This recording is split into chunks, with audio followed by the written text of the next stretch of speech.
Welcome back to CABSAT TV, live here at the Dubai World Trade Center, and very pleased to be joined by Amanda Turnbull, Vice President of Discovery Networks in this region. Amanda, good to have you with us. Thank you for inviting me. And the Discovery Network, fantastic in this region, it's going from strength to strength. Yeah, we're doing well. I mean, around the world there's an average of 10 Discovery channels per market, 220 markets.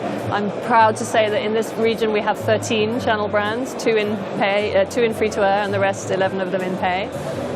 We've grown the business substantially in the last few years.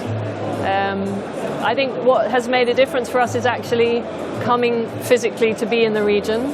So we made a strategic acquisition of a brand called Fatafit in 2013, which really gave us a springboard into the region. We bought a loved and trusted free-to-air Arabic brand with production capabilities out in Studio City. And so that has really enabled us to come here, and once you're here you open up opportunities, you see people every day, you know, you build relationships, and the opportunities come from that. Now you're talking of opportunities, but of course your head-to-head interview today was about the challenges which are facing the pay-as-you-use TV market. Explain some of those. Well, again, I am maybe a ridiculously optimistic person, but I don't see them as challenges. I choose to see them as opportunities. No, but genuinely, I think that the pay TV is having a bit of a moment in Middle East region. And there's a number of factors at play. So it's getting increasingly difficult to get a return on your investment in free-to-air because the advertising model is challenged, not just economically, but essentially challenged by a lack of transparency from the data, and many channels not being able to take out of the market what they truly deserve. So what that means is that a lot of us, Fatafit would be an example, we took it from free-to-air and put it into pay, and that's given us an opportunity to build a portfolio with our new partner, Bein. So we've created with them a bespoke MENA portfolio. Fatafit is the flagship. Then there's D-Kids, D-Life, D-Max, DTX, which is a turbo channel. So that's an exclusive portfolio that we created for them.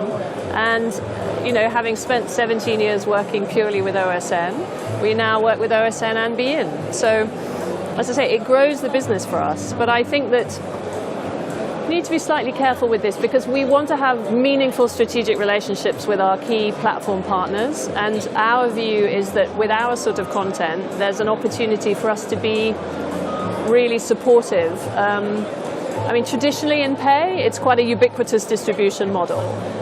We take the opposite view, and we have decided that we will work very deeply with a couple of people with bespoke exclusive channels, and that exclusivity I think enables them to drive ARPU, you know, to reduce churn. It's very interesting what OSN has literally just done, where they've repackaged and repriced their entire platform. Right. And that's fascinating, and it's a brilliant move. We're 100% supportive, because in that case you've gone from only being able to get Discovery Channel, for example, in the very top package, to now Discovery Channel's in your entry-level package. And so what we see is that that will make people think very differently, and obviously the price point is completely different. So that will get out to a whole load of people that haven't considered pay before. So that can only be a good thing as far as we're concerned. So you see that as an opportunity, do. Which is fantastic. What do you think the next challenges will be for the market and the industry? Well, I think obviously globally the challenge is, you know, are millennials watching content, you know, and as a company, Discovery has spent, you know, 30 plus years thinking about a big screen, you know, and it was 20 inches, 40 inches, 60 inches, you know. Now we need to think about the screen size of a mobile phone. So I think, I mean, yes, to answer your question genuinely, a challenge is this idea that we have to constantly disrupt ourselves. So that is, you know, exciting if you want to be optimistic about it. But I think what's good for Discovery is that disruption is kind of in our DNA. I mean, we started the business 30 years ago, John Hendricks, you know, which was with a disruptive concept at that point, which was let's make people pay for television. How quaint that sounds. But that was disruptive at the time. And we've gone from having, you know, one channel, one genre, one platform, to now, you know, male, female, kids, sports. I mean, I joined Discovery in 2007. Who knew that we would be a sports, you know, broadcaster? So we have Eurosport in Europe. It's the #1 OTT subscription-driven app. in 52 key markets. We've got the rights for the Olympics in Europe for 5 years.